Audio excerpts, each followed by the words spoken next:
Hello, my beautiful souls. Welcome sa ating tarot reading sessions. Keep in mind, general reading po ito, maaaring mag-resonate, maaaring hindi. Kunin nyo na lang po kung para sa inyo and leave the rest. Maaaring mag-shift the energies or magkabaliktad ang sitwasyon. Kaya kayo na pong bahala kung saan kayo nakalugar sa reading natin, okay? Let's see.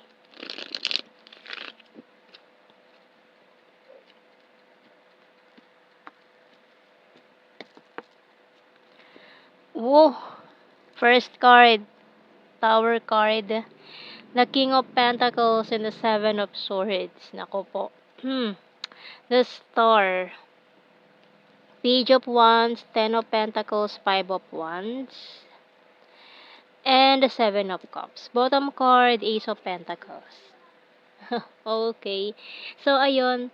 Kahit na may mga gumuhong pundasyon dyan, may mga sinimulan kang hindi mo natapos, gumuho, or nasayang ang effort mo, huwag kang mag-alala. Dahil good news is coming in pa rin, no? Kahit na ganyan yung nangyari, unang-unang card, Tower card agad. Pero tingnan mo naman, you have here this Ten of Pentacles. And kahit may mga taong sumabotahe sa'yo, nanira sa'yo, itong mga taong ito ay maaaring gustong-gusto kang pabagsakin. Ayaw na ayaw nila na magtagumpay ka sa buhay. Pero tingnan mo naman, sa'yo pa rin ang buhos ng biyaya ngayon. So, marami kang mga options, marami kang mga opportunities na darating sa buhay mo ngayon.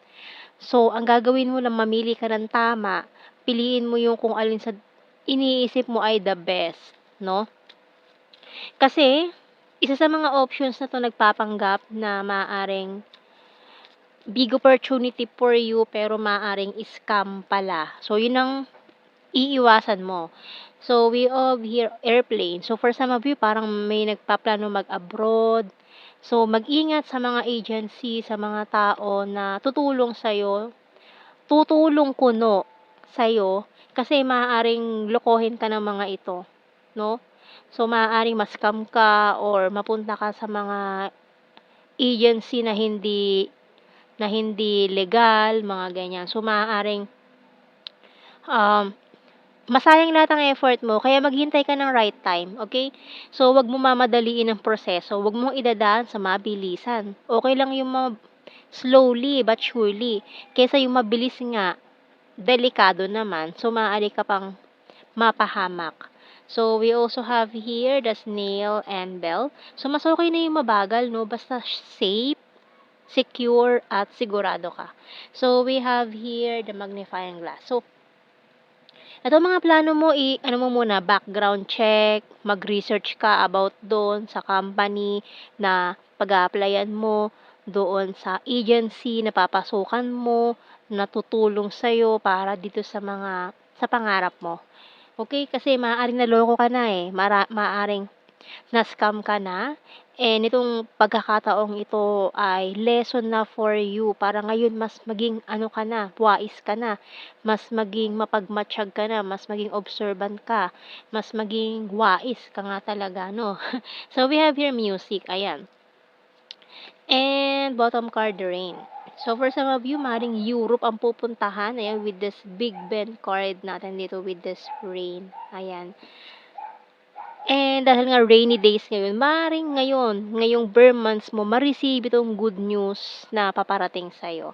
So, kung hindi man ganyan, maaaring kung ano man tong hinahangad mo sa buhay mo, pinapangarap mo, ay ibibigay na sa'yo this coming, bago matapos ang taon, ayan, ngayong bare months. And ito ay isang paalala sa'yo na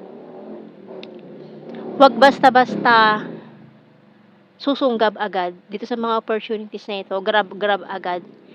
Ito ay paalala sa'yo na pag-isipan mo ang bawat desisyon, pag-isipan mo ang mga gagawin mo, kasi yung mga manlolokong yan, mga scammer na yan ay nagkalat. Puntirya ka ng mga ito. So, yun ang iiwasan mo. Okay? So, wag ka basta-basta, ay, malaki ang sahod dito, ganyan. So, malaki ang balik sa'yo, pero malaki ang placement fee or kung ano man ang hinihingi nila, in the end is napunta ka pa sa maling kamay at napahamak. So, dumaan ka sa tamang proseso, huwag mong madaliin ang mga bagay-bagay 'no. So, ayan na isang paalala para sa'yo dito sa reading na 'to, lalo na dun sa mga nagplaplano na mag-abroad ngayon or to have this opportunity sa malayong lugar.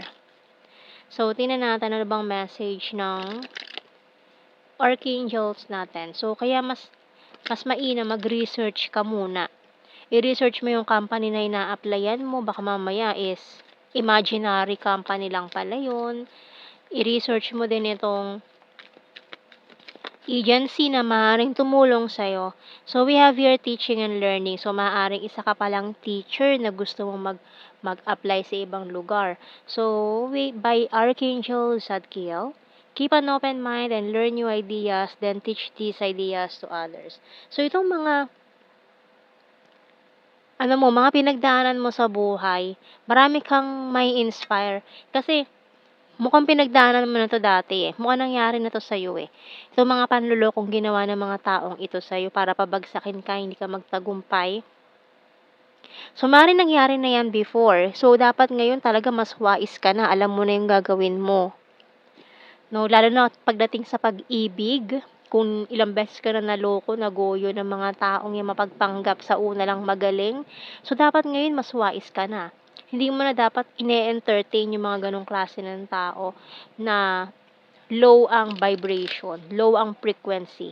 So, tingnan natin sa ating mga tarot messages, oracle cards.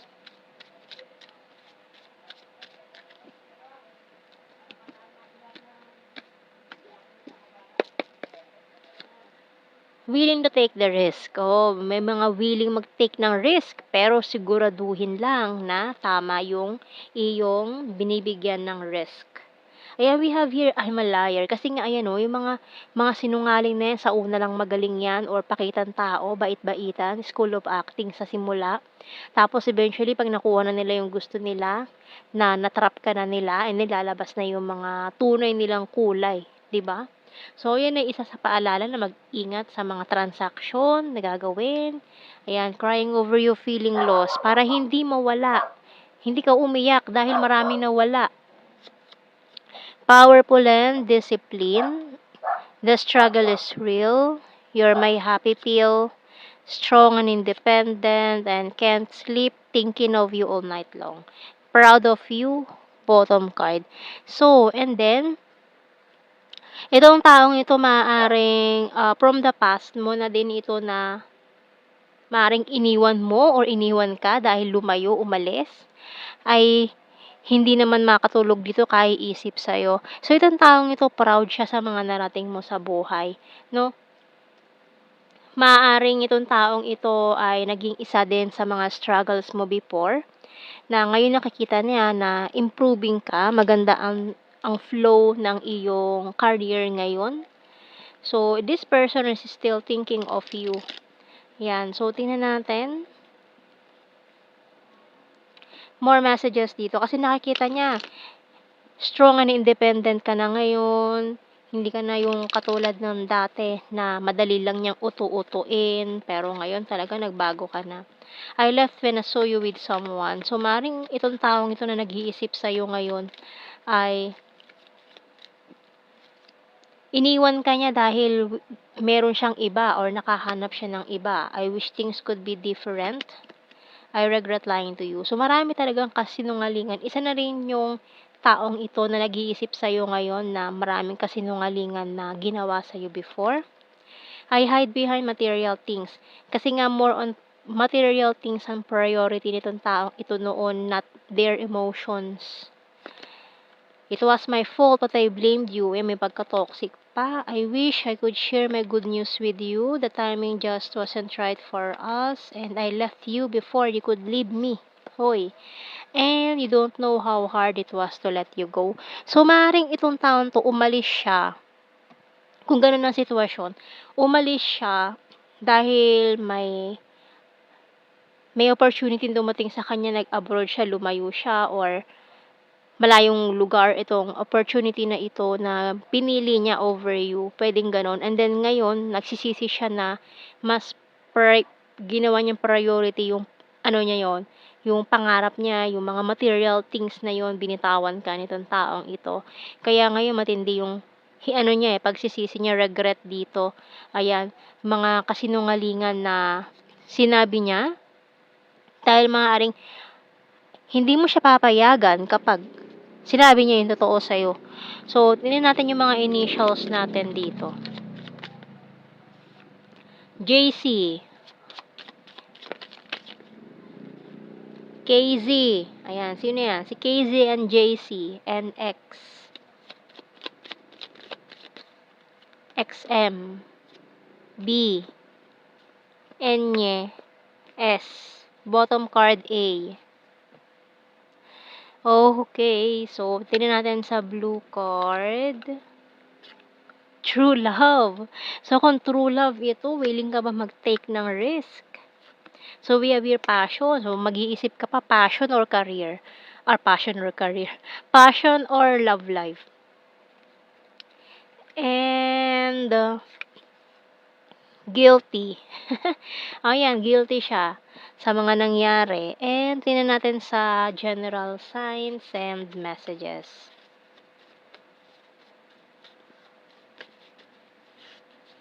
High expectation, sarcastic, divine, feminine. Number 4. City, Pisces, private person, travel. Number 8. April, August, party animal, another twin flame, dimple, emotional, chaser, sword is air sign, Gemini, Libra, Aquarius, has a dirty sense of humor, patience please, soon, killer smile, March, and long distance. So, long distance talaga mangyayari dito.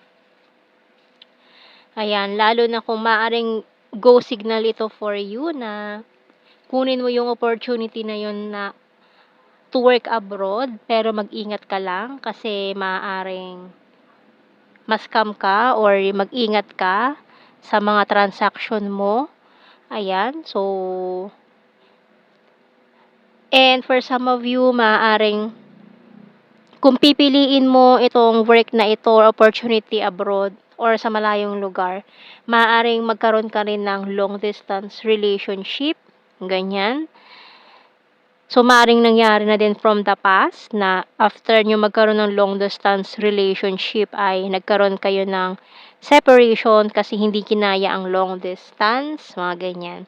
So, ngayon, it's up to you kung ano ang mga magiging decision mo kasi marami itong pag-iisipan mong opportunities coming in for you. So, ayan ang ating reading, my beautiful souls. Thank you for watching. Take care and God bless. See you in our next reading, guys. Bye bye.